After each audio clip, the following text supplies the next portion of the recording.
The reason the enemy's been fighting you is not because you're weak, but it's because you're strong. And the only way he could keep you down was in your self-esteem, in your story that you're ashamed to tell. He can only do that as long as you give him the power. He has no power. In fact, he is so scared of you that he looks under his bed every night to see if you're under there. Like he knows your power because God created you. Hey, Uncommon Leaders, welcome back. This is the Uncommon Leader Podcast, and I'm your host, John Gallagher.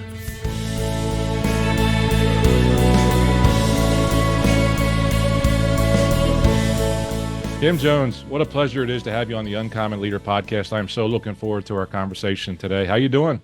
I'm so wonderful. And I love the name of your podcast, Uncommon Leaders. Well, I know that having you on here, that's what we try to have as uncommon guests as well. And as I've done my prep, I'm so excited to get into some of the things that you're doing as a leader, as a pastor, as an entrepreneur, and sharing with the listeners of the Uncommon Leader Podcast. It's going to be great.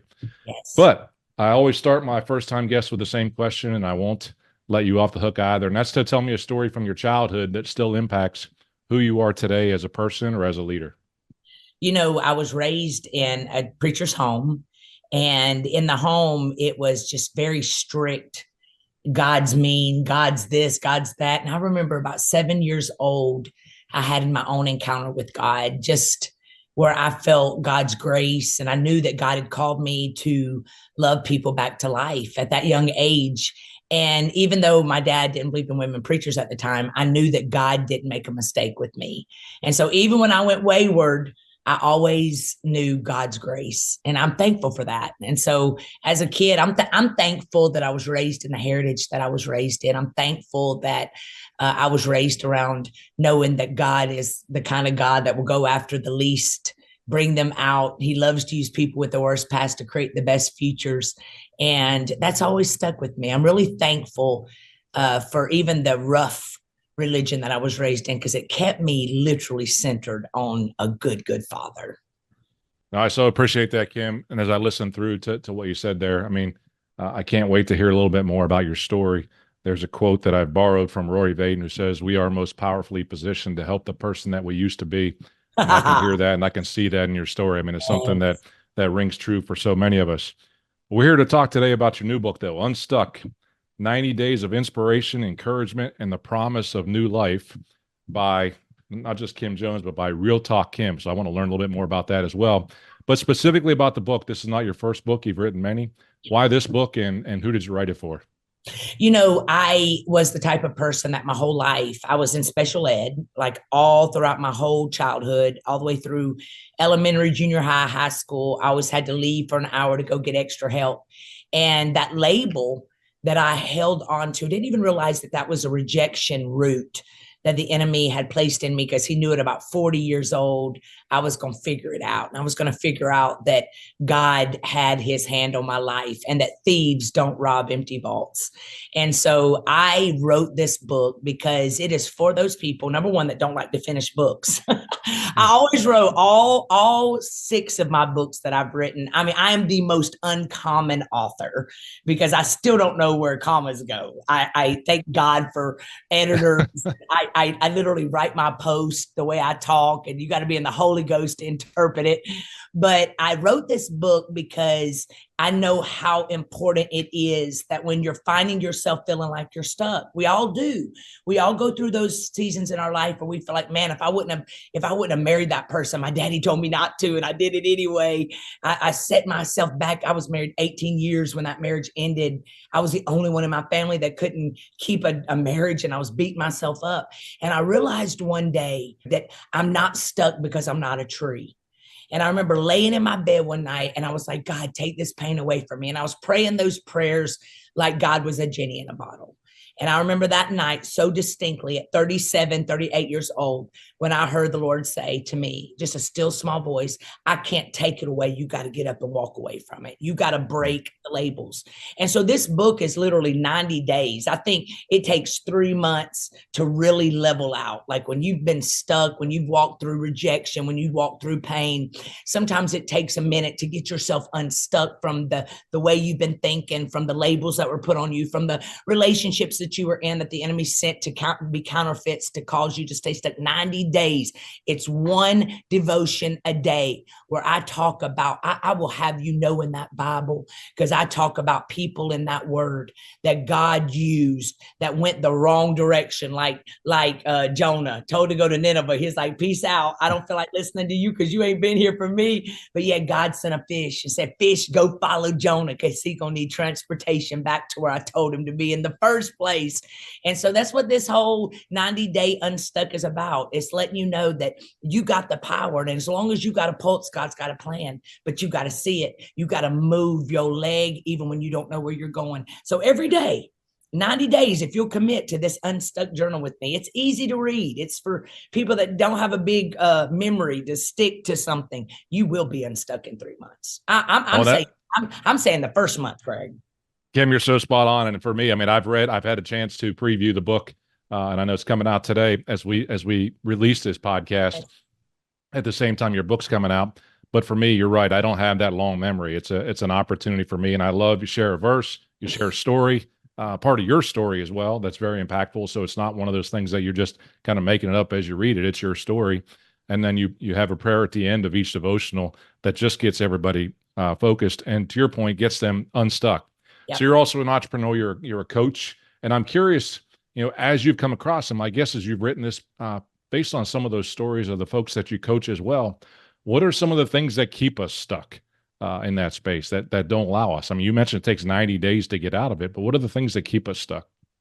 I really don't even give it 90 days. I think everybody's walk's different. I think that 3 months is the longest you should stay stuck in anything. Like if God got up in 3 days, you should be able to get up in 3 days, but I know that other people, when we've been raised in certain homes and we've not had great examples, especially in today's world, Christians ain't even doing a whole lot of good these days. They're debating on social media. And I feel like that the reason we get stuck is because of pages we follow on social media, pages that keep us stuck looking at their life and thinking, man, they're doing so much more than me at this age. And before we know it, the enemy, it says in the word of God that the enemy comes to steal, kill, and destroy, but he does it through us. Nobody else can stop us from pursuing what God's called us. Nobody can stop you and disqualify you from doing the calling of God on your life. And every single one of us have a call or you wouldn't be here. And it's to make heaven more crowded.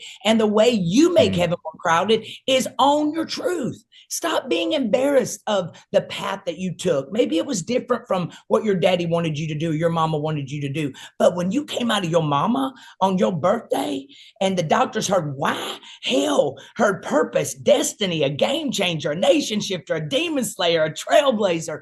And so when we realize that, there ain't nothing that can keep us stuck. We're only stuck at the capacity of our brain. So watch who you're hanging with. The 5 closest friends are a prophecy into your future. Stop quitting. Realize that it was a bad day, not a bad life. It was a bad decade, but you got free life college. When you walk through that divorce, you got free life college. You know how to tell people how to get up from the pits of hell. And so get up out of your thoughts. Stop allowing people to keep talking about your past. Put them in the balcony. Love them from up there. Stop letting people that only are connected to your now.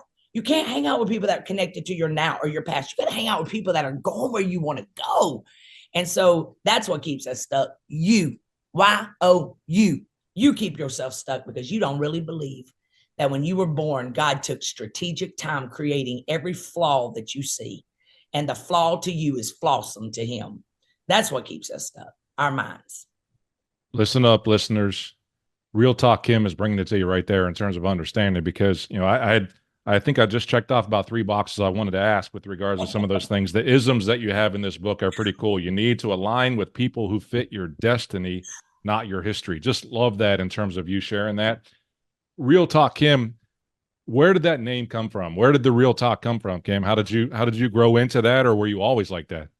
You know what? I was always trying to prove a point my whole life, trying to become something where I was validated. And that Real Talk Kim came whenever my 18-year marriage ended. My 2 little boys, I fought like hell, literally, I fought hell to find myself after that 18-year marriage ended. I had to find me again. I had to literally sit in a room at my mom's house with no, I mean, I was talk about pride being taken away from me. I got humble pie served to me, and I was mad at everybody else, pointing fingers at everybody else when three more were pointing back at me.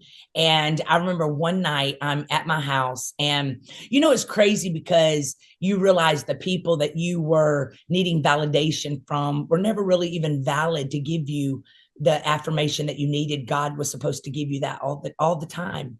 And we lost that because of our self-esteem or what we walked through or the decisions we made that caused us delayed. And so one night I'm laying in my bed at my mama's. A lot of things happened in that room that I thought was my pit. It was really getting me ready for my palace. And I was laying in my bed one night, and I went on Twitter. And it was when Twitter was just becoming, now it's X. It was becoming popular back then. And I was just scrolling through it because I was alone and I was feeling sorry for myself. And I just went on there because I saw an ad for it. And I went and I wanted to open me an account. And I opened the account with Kim Jones. It was taken. Kimberly Jones was taken. Kimberly Ann Jones was taken. And they said, we suggest, because it's what they do. We suggest, and they give you different names for suggestion for your handle. And they gave me Real Talk Kim.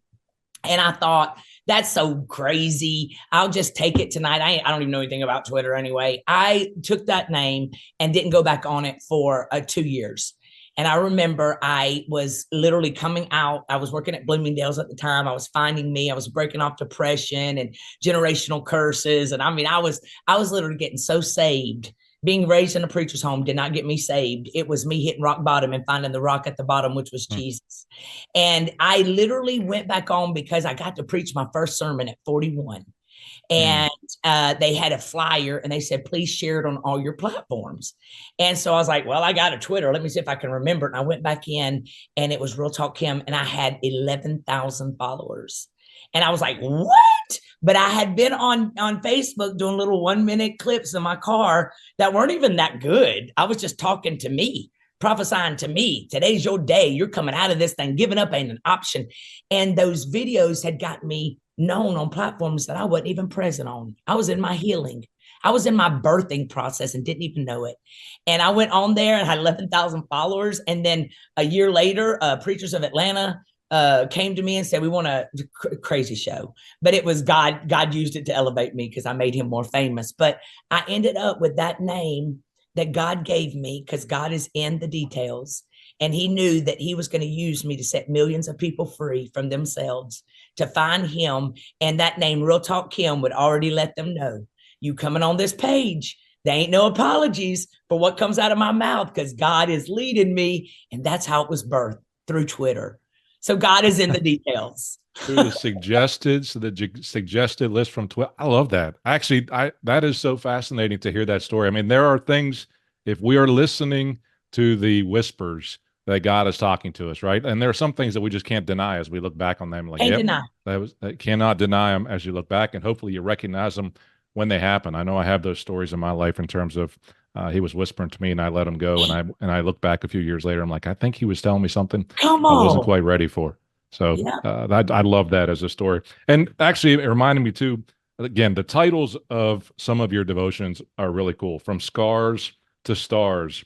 A lot of these Level Up and Get Up and things like that. In fact, your last book was titled You Got to Get Up. So you're challenging people to move forward. But one of the ones that really stuck with me, and I read it, and I'd love to hear your story about it. If you ain't dead, God ain't done. Tell me about that one just a little bit, that quote, that ism. Ooh, I think I realized that nobody was coming to get me up. Like, I could lay in that bed of affliction, feeling sorry for myself. I could beat myself up for all the crap I did that was not God. I could blame him for it, or I could realize that as long as I ain't dead, I woke up this morning. I may still be eating romaine noodles because that's all I can afford. I might have lost my credit score and can't buy cheese with my credit. But baby, as long as I got breath in my lungs, I can praise my way out. And that's where that came from. As long as if you can grasp the reality that God, when he was creating you, that big old nose that you don't like, that 5-finger forehead that you don't like, he was creating you with distinction, and it all is a part of now. The minute, y'all, it ain't never too late for you to have a wake up moment where you're like, you know what? I've been stalking this person that I wasn't good enough for. They walked out of my life. They didn't beat that addiction for me. You can sit and talk about what your daddy did 48 years ago. You can do all of those things, but until you realize that the reason the enemy's been fighting you is not because you're weak, but it's because you're strong. And the only way he could keep you down was in your self-esteem, in your story that you're ashamed to tell. He can only do that as long as you give him the power. He has no power. In fact, he is so scared of you that he looks under his bed every night to see if you're under there. Like he knows your power because God created you. And so that's when I say, if you ain't dead, God ain't done. If you can just grasp that, even if you don't know where you're going, you just say, I'm putting one foot in front of the other. I'm OCD, y'all, but I need to put everything in. Once I get this correct, then I'm going to do this. No. It's stepping out and saying, God, I'm going to fly. I'm stepping out of this place of depression, this place of complacency, this place of insecurity, this place of broke. And I'm going to start prophesying. Amos 9:13 out of that Message version, it says, it won't be long now. God's decree said things are about to happen so fast. My head is about to spin. When you start realizing that just because the curtain had closed on a season or a chapter or decades that you invested in and that season ended and that curtain closed in your life, that curtain closed because the production you thought was over, but it was really God setting you up for now. And so as long as you ain't dead, you get up and praise your way out. Even if you don't know where you're going, he's a lamp unto my feet, a light unto my path. And you move, he'll bless what you think you can't. Kim, I so appreciate what you have to say. That is real talk, no doubt about it. I mean, one of the things that I'd love to kind of shake and rattle, and I'm going to share this episode with some folks who keep talking about, can't wait till I get to the day when I retire that I can check out. And the fact is, when we think we're done, we've just begun. I mean, that's an ism that I've used many times, and God's got a lot of work for us to do until we don't have a breath left. So when we think we're done, we've just begun. And it's really something that we got to go for. We're not retiring. We're there to reinvent and to do something different, because we weren't put on here. We weren't put on earth just to retire and kind of hang around, sit around a pool or play golf. As much as those things are fun and good to do, we've got purpose in our lives and impact to make with the people that we chat with. So I appreciate you sharing that. I am curious, when you think about Kim, I mean, look, you're a successful podcast host. You're an influencer. We'll call it the influencer on social media in terms of the number of followers that you have. You're a pastor at a large church. You are an executive coach and a mentor to so many. You mentioned on your podcast early on, you're at 51, you're in the best shape of your life that you've ever been. What are some disciplines that you've had to put in place for you, Kim? Because you're doing a lot of things for others, but what are the disciplines that you could give to a leader to say, you can do all these things and take care of yourself? You know, I was a type of person until I hit 50 that if you saw me running, you better run too, because somebody's chasing me. In fact, every time I go for my yearly checkup, they'd be like, you exercise? I'm like, yeah, I preach. And they're like, that is not exercising. I began to pray for myself when I hit 50. I used, I'm in premenopause. Like, we use all the excuses. And I really started praying intentional prayers like, God, I want to get my temple healthy. And I never dreamed in a million years that I was going to get me a 6-pack, or never dreamed in a million years that I was going to have, a fire in me like I did, better than I've ever felt in my life, that I would get discipline to be able to make up in my mind. And I'm the type of person that I need accountability. So every time I would do something, I'd be like, y'all, we can do anything for 30 days. So I'll get online and be like, snacks with RTK, which not just necessarily means getting our physical bodies under control, but it's getting our insides right. And I'll bring people on journeys with me. And so that's always been the way that I roll. I'm going to bring all the people I can that will sign up and do this snacks with me, and we're going to hold each other accountable. And that's how I started. At 50, I would get on my prayer calls that I do every Monday through Friday on all my pages at 8 a.m. and I'd have my workout clothes on. And I'd be like, y'all, I'm going to the track. And I'd put up I used to hate when people put up their workout stuff. I'd put up my workout stuff and I would show them. He sounded like a baby elephant learning how to walk. I was like, I'm dying. But I kept doing it. And here I am at 51 years old, lost everything at 36, thought my life was over. And here I am at 51. And in the last 11 years, written 6 books, got a huge publisher for my last 2 books.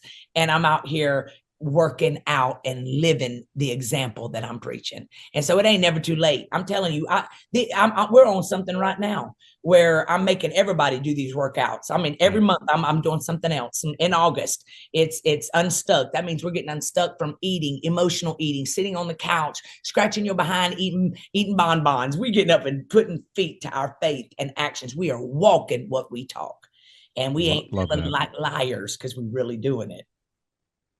Kim, you got to stay ahead of your clients then as well. So what about personal development for you? Are you a reader? Are you a listener to other podcasts? What is it that you use to stay out ahead and continue to grow personally? Man, I listen. You know what? I broke out of, getting out of my unstuck, my stuckness whenever I was walking through my divorce was preaching. I'd listened to lots of preaching and podcasts.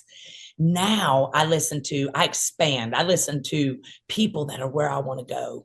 I believe that the wealth of the wicked is stored up for us. So I'm constantly on Zooms. I'm in classes. I'm growing. I'm always listening to people. A lot of them ain't even saved, but yet they are giving nuggets on how we can take dominion. I mean, y'all, I was selling suckers from Shoney's that were free at 8 years old. So I've been an entrepreneur a long time. Now I've just taken it to it's on steroids now.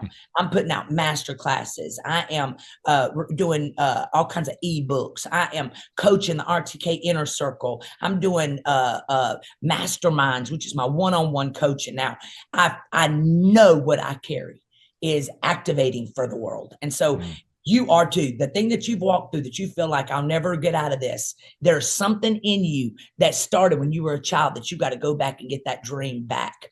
And you got to begin to get around people, sit in classes, get on Zooms instead of Netflix and chilling, and get around people that are pushing you in areas that you have no clue about. And then before you know it, you're going to be leading a movement yourself. So yes, I'm a constant learner. Kim, it's something that you mentioned too, and there's another one of your isms that I read. Change doesn't happen just because we want it. It happens because we wake up our minds to do something different. And it has a lot to do with the coaching program that I talk about, is that we may be comfortable in the place that we're in today. And if we are comfortable where we are today, we need to be uncomfortable, because if we ain't growing, then we're dying as we go through that. So we got to make a choice to overcome, if you will, the discomfort of the change that's required for us to continue to grow, and to get out of our, as you said, in front of the TV, eating bonbons or cheese balls, whatever it is that we like, and watch Netflix, and get out there, make a decision to do something different, make a difference. So I appreciate the message that you bring. And I know you bring that challenge to others on a regular basis. You have any specific personal stories of someone that you've influenced with your coaching, or with your, even with one of your books, or somebody shared that is just tremendously impactful for you?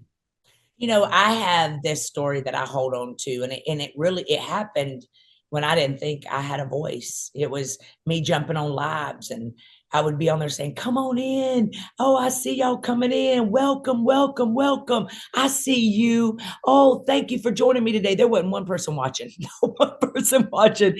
And I would do it every day. And I got a story one time, and I just kept hearing the Lord say, "Those who are faithful in the little, I'll restore. I will give you much. I will bless you with more." And I had this lady reach out to me, and I was on one of my prayer calls that I've done, man, for the last few years, last 8 years, I think I've done some sort of prayer call. And there was a lady that was on one of my lives. And I said, "God just dropped this in my spirit," because I'm the queen of, if it drops in my spirit, I say it. Like, I don't think, "Is that God?" I'm like, that I would never even think of that. So definitely it's God. And I said, there's a person watching me right now, and you've gone through something in your life that devastated you. And I feel like it was a divorce. And when that divorce took place, you died. And you literally have put yourself in your house. And I even see people enabling you there. And God wants me to tell you today to get up. Get up right now. Get up right. I see you. Get up right now. Get up out of that bed right now. Put your feet over that bed and walk to your bathroom. And she said, this lady said, I just sat there. She didn't email me for a whole year. She said, I just sat there thinking, and she said, your crazy self kept saying, I said, get up. And she said, all of a sudden, this heat came over me. And she said, she's talking to you. And she said, I'm looking around thinking there's a camera in my house. And she said, I just did it. Kim, I just did it. And she said, you then said, now that you've gotten up and walked to your bathroom, it's taken all the wind out of you because you've literally lost your life. Your health is gone down the tubes and you literally are waiting to die. God said, you ain't gonna die. You shall live and your best years are in front of you. Tomorrow, I'm not gonna be on here doing this with you, but tomorrow you get up and walk to your kitchen. And then the next day, and I'm gonna hold you accountable. I'm gonna be praying for you. She said, Kim, she said, it's been a whole year. And she said, I did everything you said to do. And she said, I just ran my first 5K. She said, I have lost 50 pounds. I don't sleep with my blinds down anymore. She said, I wake up every day and I open my blinds. And she said, I've been an encouragement to everybody that knew me because they literally had given me the affirmation to die. They quit believing in me because I quit believing in myself. Man, when I tell you, she's killing it now. She looks 20 years younger. I stay connected to her. And that is what keeps me doing what I do every day. You don't even know who's what you watching need. you. The stories of impact just takes one story to keep you going, right? It's kind of like golf. It only takes one shot out of 120 that I take once in a while to bring me back, and that's why I haven't played in 10 years. But it's one story like that. It's positive impact. It's making a difference. And you need to get back out doing there. what you're doing. Absolutely. You need to get back out on that golf course. your book comes out. People read it. They go through it in 90 days. What do you want them to do on day 91 as well? On day 91, I pray that you've done every single thing. You've stayed consistent. And if you haven't, it's not too late to go back and start again. God says, if you fall, get back up again. Stop being so hard on yourself. Stop thinking that you're too old to do what God's called you to do. Like he said, as long as you don't quit, he's just beginning again. And I pray that after 90 days, that on that 91 day, you decide to do your own journal, that you decide to push a live video to start talking about your story, even if no one's watching. You're consistent, that while you're at grocery stores or while you're out, wherever you are, you realize that every place you go is a divine appointment for you to love somebody back to life. I pray that it has ignited a fire in you to let you know that out of 8 billion people in this world, that you are the one somebody's waiting on to walk in what God's called you to walk in. I pray that it's ignited a fire for you to write that book, for you to start that podcast, for you to start that connect group, for you to start that women's ministry on a Zoom. If it's a Zoom with 2 people, that you realize that your life has substance and your purpose begins where your availability is a yes. Hooey, awesome. 91, day 91. I'd be looking forward to it. Absolutely. And I can't wait to read the book. Okay, Kim, how do folks stay in touch with Real Talk Kim? Where do you want them to come and find you? And where do you want them to get the book as well? You can go right there to realtalkkim.com, my website, or you can go to Apple. I mean, you can go to Amazon. You can get I even got You Gotta Get Up. I even got an audio where I read to you. So you can be out there working out and let me read to you, right? Or you can go to Amazon. You can go to any bookstore where books are sold and you can get my book. But realtalkkim.com is where you can find out everything you want to know about me. And I'm on every social media platform as Real Talk Kim. Excellent. Real Talk Kim. I know that the listeners are going to find a lot of fun, value, and challenge when they hear your message today. My last question for you, I really appreciate the time that you've invested with the listeners of the Uncommon Leader podcast. But I'm going to give you the billboard. You get to put a message on that billboard, and you can place that billboard anywhere you want to. What's the message that you put on it, and why do you put that message on there? As long as you ain't dead, God ain't done. And I put it on there because, baby, the day you were born, you are a world changer. You're a generational curse breaker. And if nothing else, if you just put one foot in front of the other today and you get up and do what God's called you to do, you're going to feel a life, just the Holy Ghost life come back into your bones, all the way from the top of your head to the soles of your feet. So as long as you ain't dead, God ain't done. Today is your new day to get up and move. Kim, this has been a blast. I so appreciate you investing the time with the listeners. I wish you the best with the book launch as well as your ministry going forward. You're welcome.